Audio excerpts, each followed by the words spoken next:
रामानुजमुनिर्जीयात् यो हरेर्भक्तियन्त्रतः कलिकोलाहलक्रीडा मुदाग्रहमपाहरत्।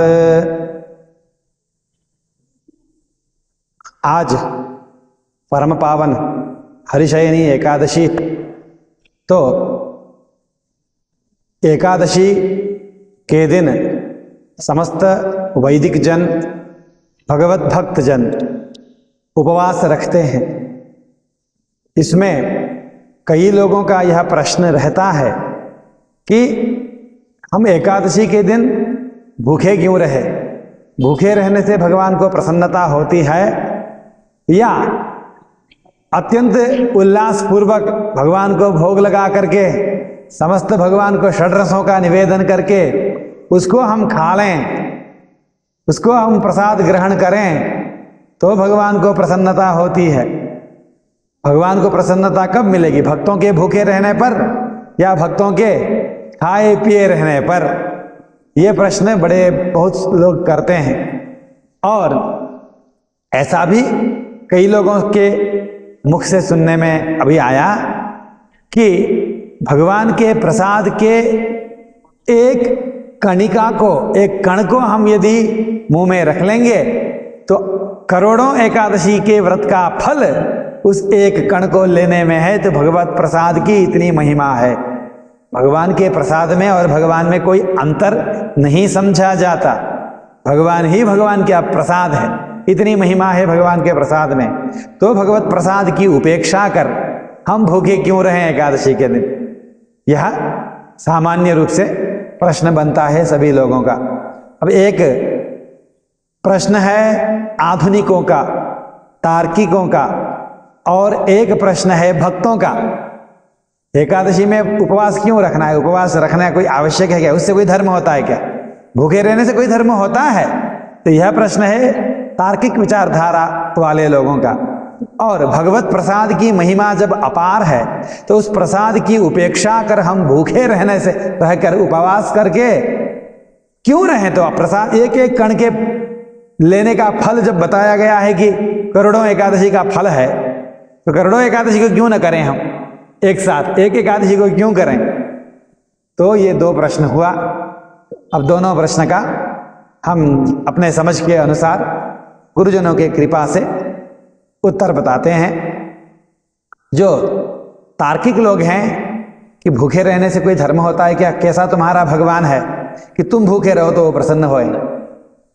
तुम सामान्य जन भी लोक में ऐसे होते हैं, दयालु सामान्य लोग भी ऐसा होते हैं कि अरे भाई खा ले पी ले प्रसन्न रहे बोलते हैं, भूखे रहने पर दुखी हो जाते हैं। और तुम्हारा भगवान ऐसा है कि भूखे रहने पर सुखी होता है। कैसा विचित्र भगवान है तुम्हारा। तो प्रश्न तो बड़ा सुनने में अच्छा लगता है, लेकिन ध्यान देने वाली बात यह है कि यह व्रत उपवास जो किया जा रहा है वह भोगार्थ नहीं किया जा रहा। इसमें सबसे बड़ी भावना त्याग की भावना है। त्याग क्या?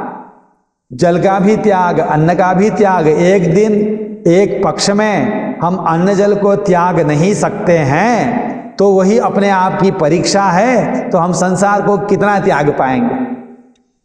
जब अन्न को नहीं त्याग सक रहे हैं, जल को नहीं त्याग सक पा रहे हैं, तो इस संसार अनादिकाल से बसा हुआ संसार है, उस संसार को अपने मन से कैसे त्यागें हम? एकादशी में मुख्य त्याग अन्न जल का मुंह के खाना नहीं, मन से। जब मन से त्याग होता है तो मुंह के अंदर भी नहीं जाता है। सबसे बड़ी बात है मन का त्याग। तो वहां पर त्याग की भावना को दृढ़ करने के लिए, त्याग के संस्कारों के अभ्यास को देने के लिए यह उपवास है। और दूसरी बात, द्वादशी तिथि भगवान विष्णु की तिथि है, एकादशी तिथि विश्व देवों की तिथि है। द्वादशी के दिन प्रातःकाल सूर्योदय पूर्व स्नान करके श्री भगवान की आराधना करने पर उस तिथि का बहुत अलग ही महत्व है। जैसा कल कहा गया, सभी जगह यद्यपि भगवान विराजमान हैं, फिर भी श्री अयोध्या जी, श्री वृंदावन जी, श्री रंगम, श्री वेंकटाद्रि का अलग ही महत्व है भगवान के सर्वत्र रहने पर भी। उसी प्रकार हर काल में भगवान सन्निहित होने पर भी द्वादशी में भगवान का सन्निधान अति विलक्षण है। श्री रोहिणी में भगवान का सन्निधान विचित्र है। पुनर्वसु के दिन भगवान की सन्निधि अलग ही रहती है, उन काल की महिमा है देश के महिमा के समान। तो एकादशी तिथि को उपवास रखिए, द्वादशी के दिन हम भगवान की आराधना करें तो द्वादशी के दिन की आराधना अति पवित्र होकर भगवान को वो स्वीकार्य होती है वह आराधना। तो इसलिए एकादशी पे उपवास क्यों रहना है? इसलिए रहना है कि हमारे आराधना मुख्य रूप से मन से होना चाहिए। शरीर से किया हुआ इतना प्रभावकारी फलदायी नहीं रहता। जब मन जुड़ जाता है तो वही काम लाखों गुना करोड़ों गुना अधिक वह सफल हो जाता है। तो मन को उस आराधना में लगाने के लिए हमारा मन ऐसा है कि जब आराधना करने बैठें, पूजा करने बैठें, जब भगवान का जप करने बैठे माला लेकर के, उसी समय दुनिया भर का चीज मन में आ जाता है, मन डोलने लगता है। हम सब लोगों का अनुभव है। तो मन को स्थिर करने का सबसे बड़ा उपाय यह है। क्या है? तो वेद में बताया गया, इंद्रियाणि हयान्याहुः, इंद्रिय जो है वह अश्व हैं, घोड़े हैं। मन क्या है? मन जो है लगाम है। तो मन रूपी लगाम सीधा रास्ते पे कब लगेगा? जब घोड़े सही दौड़ें, घोड़े शांत होंगे तो मन तो अपने आप शांत ही रहेगा। मन तो लगाम है। तो मन की अशांति इंद्रियों की अशांति से है। जब इंद्रियों को तब शिथिल किया जाए, इंद्रियों को जो बल दे रहे हैं हम, इंद्रियों को बल प्रदान न करें, इंद्रियों को शिथिल किया जाए, तब जाके मन शिथिल होता है, मन में चांचल्य कम हो जाता है। तो इंद्रियों को शिथिल करने का सबसे सरल उपाय क्या है? भूखे रह लो, अन्न जल मत दो इस इंद्रियों को बल प्रदान मत करो। आहार, मुंह से भी आहार मत लो, आंखों से भी आहार मत लो, दुनिया का आहार। कान से भी दुनिया की बातों को, संगीत इत्यादियों को मत सुनो, केवल भगवान का भजन सुनो। इससे क्या होगा? आंख से, कान से, गंध से, रसना से, त्वचा से मिलने वाले जितने भी आहार हैं, उन आहारों का बंद होने पर ये इंद्रियां द्वादशी आते आते अपने आप शिथिल हो जाती हैं। इंद्रियों के शिथिल होते ही मन भी शिथिल होता है, तो विचारों का भी आना बंद हो जाता है। तब वह मन, पवित्र मन, भगवान के चरणों में समर्पित करने के लिए योग्य हो जाता है। इसलिए बड़ी भारी महिमा है उपवास की कि मन भगवान को लगाएं, मन का समर्पण करें भगवान को। इसलिए उपवास किया जाता है। भगवान खुश होते हैं हमारे भूखे रहने पर, ये कोई बात नहीं है। भगवान तो सर्वदा प्रसन्न है। उनमें आनंद की कमी है क्या कि कोई भूखा रहेगा तो खुश होंगे, कोई खाएगा तो खुश होंगे? उनके आनंद की कमी है क्या उनके घर में? स्वयं आनंद स्वरूप हैं वो, तो वो खुश हो जाएंगे, वो अलग बात है। उनका कैंकर्य होगा, वो अलग ही बात है। लेकिन वास्तव में एकादशी उपवास का प्रयोजन यही है कि हम अपने चित्त बुद्धि अहंकार मन पर नियंत्रण रख सकें। ये तो हो गया तार्किक विचारधारा वालों को उत्तर, अत्यंत संक्षिप्त उत्तर यह है। अब बड़े भक्त हैं कई लोग, हम क्यों उपवास रहें? भगवान के प्रसाद की उपेक्षा क्यों करें? प्रसाद को छोड़कर उपवास रहेंगे क्या? भगवान को खूब भोग लगाएं, भोग लगाए हुए प्रसाद को पावें, आनंद भी है इसमें, भूखे रहने का कष्ट भी नहीं है, तो प्रसाद का अपमान भी नहीं है। ये क्यों न करें? इसका उत्तर यह है कि क्यों न करें। आपने कहा कि प्रसाद लेने का फल अनंत गुणित एकादशी का फल है, अश्वमेध का फल है, वाजपेय का फल है। प्रसाद स्वयं भगवान है, तो किसी भी कर्म का वो फल नहीं हो, तो स्वयं ही अनंत फल देता है प्रसाद। बात ठीक है, लेकिन एकादशी का उपवास वास्तव में वैष्णव लोग किसी फल के लिए नहीं करते हैं। प्रसाद का ग्रहण भी किसी फल के लिए नहीं करते हैं। प्रसाद ग्रहण करने से इतना फल मिलता हो, तो प्रसाद में फल की दृष्टि हो, एकादशी के उपवास में फल की दृष्टि हो, तो दोनों फलों के बीच में लेखा जोखा करके सबसे अधिक फल जिसमें हो उसका ग्रहण करें।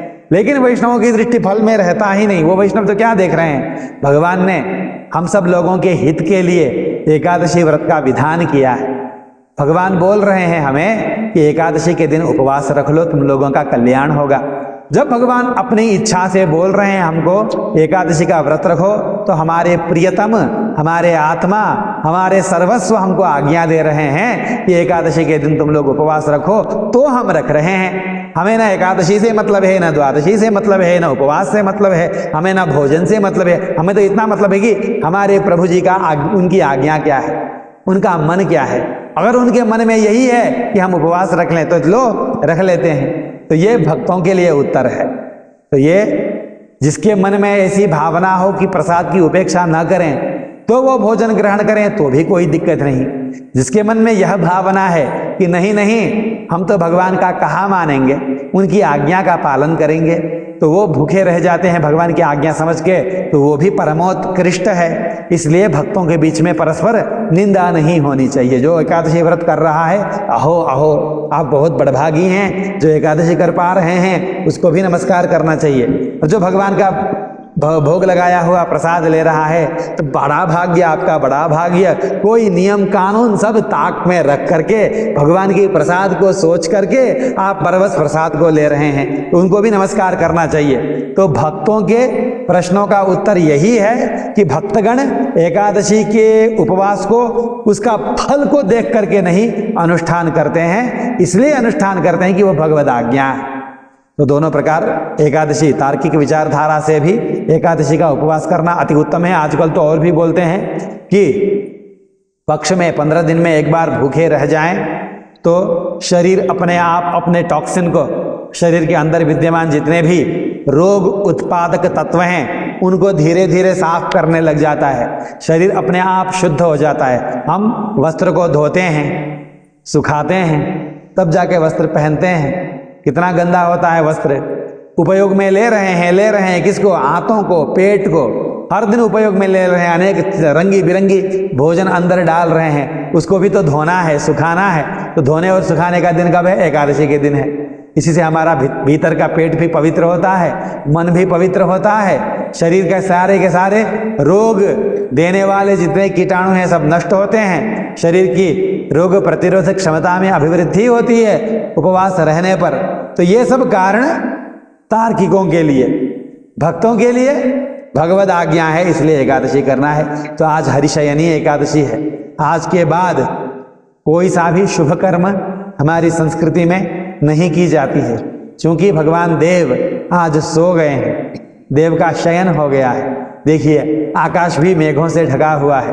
भगवान की आंख जो सूर्य और चंद्र हैं, मेघ से ढके होने के कारण हम ये मान लेते हैं कि भगवान ने भी अपना आंख बंद कर लिया।